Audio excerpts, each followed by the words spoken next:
OSS Online Single Submission berbasis risiko.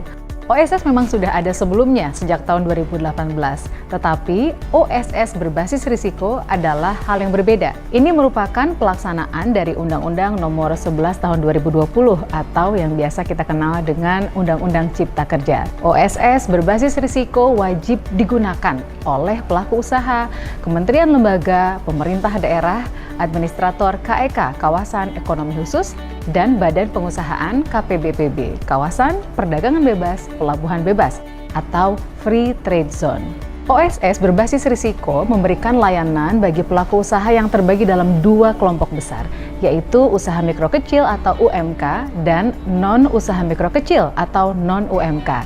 UMK dapat berbentuk orang perseorangan dan badan usaha. Sementara itu, non-UMK atau non-usaha mikro kecil dapat berbentuk orang perseorangan, badan usaha, kantor perwakilan, dan badan usaha luar negeri. Usaha mikro kecil adalah usaha milik warga negara Indonesia, baik orang perseorangan maupun badan usaha, dengan modal usaha paling banyak 5 miliar rupiah, tidak termasuk tanah dan tempat bangunan usaha.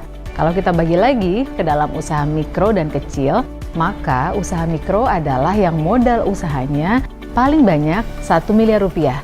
Ini berbeda dengan aturan sebelum Undang-Undang Cipta Kerja yang menyebutkan bahwa usaha mikro adalah usaha dengan modal paling banyak 50 juta rupiah. Usaha kecil adalah usaha dengan modal lebih dari 1 miliar rupiah sampai paling banyak 5 miliar rupiah.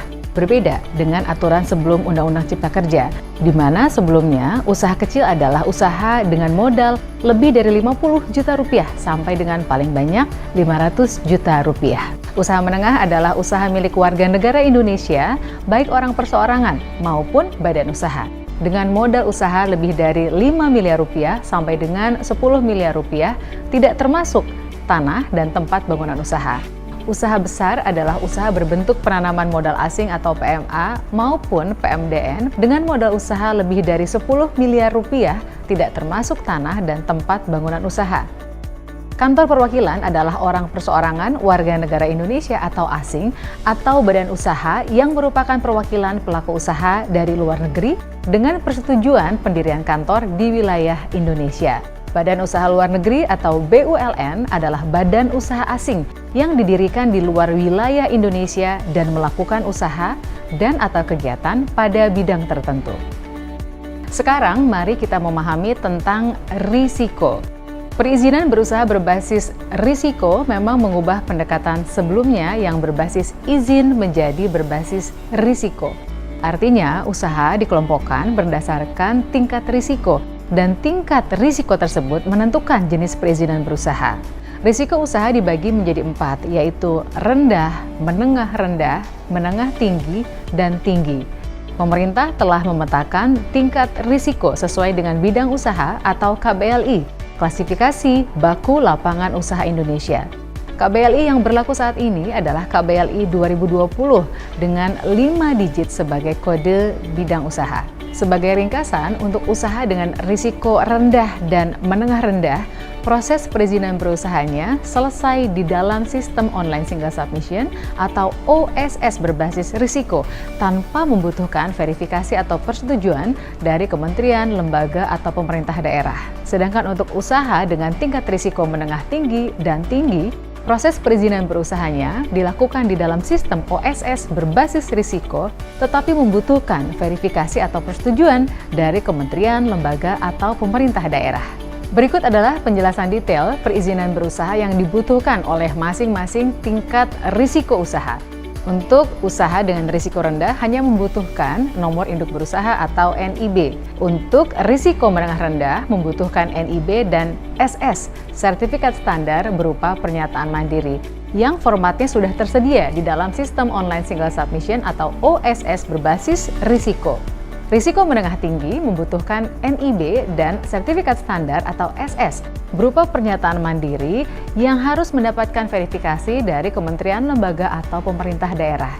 Terakhir, untuk risiko tinggi membutuhkan NIB, izin yang harus mendapatkan persetujuan dari kementerian, lembaga, atau pemerintah daerah, dan SS atau sertifikat standar jika dibutuhkan. Untuk memberikan kemudahan berusaha bagi pelaku usaha mikro kecil atau UMK risiko rendah, pemerintah memberikan keistimewaan berupa perizinan tunggal. Maknanya, NIB, nomor induk berusaha, berlaku sebagai legalitas, SNI, Standar Nasional Indonesia, dan SJPH, sertifikasi jaminan produk halal bagi pelaku usaha yang produk atau jasanya wajib SNI dan wajib halal. SNI berupa sertifikat bina UMK selanjutnya akan dilakukan pendampingan atau fasilitasi dari Badan Standarisasi Nasional atau BSN. Sementara itu untuk SJPH, sertifikasi jaminan produk halal, akan ditindaklanjuti dengan pendampingan dan fasilitasi oleh Badan Penyelenggara Jaminan Produk Halal atau BPJPH, Kementerian Agama.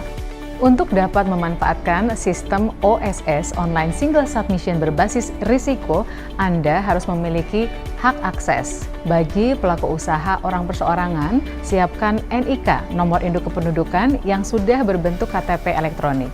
Kemudian alamat email dan nomor telepon seluler. Data perusahaan terdiri dari nama perusahaan, NPWP perusahaan, nomor SK pengesahan, dan alamat email. Sedangkan data salah satu direksi terdiri dari nomor induk kependudukan yang sudah KTP elektronik, tanggal lahir, jabatan, dan nomor telepon seluler. Bagi Anda yang sudah memiliki hak akses dalam sistem OSS 1.1, Anda perlu melakukan penggantian hak akses. Anda harus mengingat username dan password lama. Apabila pemilik hak akses lama bukan merupakan direksi atau pengurus, siapkan data salah satu direksi atau pengurus.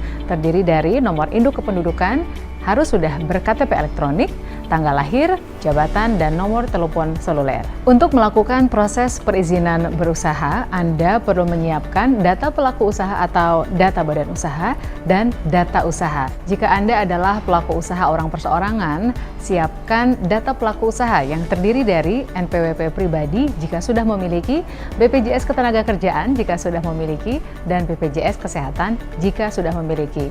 Jika Anda belum memiliki ketiganya, jangan khawatir, karena proses perizinan berusaha tetap dapat dilanjutkan. Jika Anda badan usaha, siapkan data badan usaha yang meliputi masa berakhir legalitas, alamat badan usaha, email, NPWP, nomor telepon badan usaha, dan modal disetor dalam bentuk lain. Untuk data usaha, siapkan bidang usaha, yaitu 5 digit kode KBLI 2020, lokasi usaha meliputi luas lahan dan lokasi, detail usaha yang terdiri dari nama usaha atau kegiatan, modal usaha. Jika Anda memasukkan data ini di dalam sistem OSS, maka sistem akan memberitahu secara otomatis skala usaha dan tingkat risiko usaha Anda. Siapkan juga data jumlah tenaga kerja Indonesia atau TKI dan jenis serta kapasitas produk atau jasa per tahun. Siapkan juga dokumen persetujuan lingkungan untuk KBLI atau bidang usaha tertentu. Juga siapkan aktivitas impor, data pendaftaran BPJS Kesehatan dan BPJS Ketenagakerjaan, data WLKP, wajib lapor ketenagakerjaan di perusahaan. Bagi pelaku usaha yang sudah memiliki NIB, nomor induk berusaha, dan izin efektif dalam sistem OSS 1.1, maka izin Anda tetap berlaku dan tidak perlu melakukan proses permohonan ulang dalam sistem OSS berbasis risiko. Namun Anda dapat melakukan perubahan data badan usaha, perubahan data usaha, penambahan, pengembangan, dan perluasan usaha, juga melakukan permohonan baru. Hal yang penting dipahami oleh semua pelaku usaha adalah bahwa NIB, nomor induk berusaha, berlaku sepanjang pelaku usaha melakukan kegiatan usaha. Artinya, NIB tidak perlu diperpanjang. OSS, satu pintu kemudahan berusaha.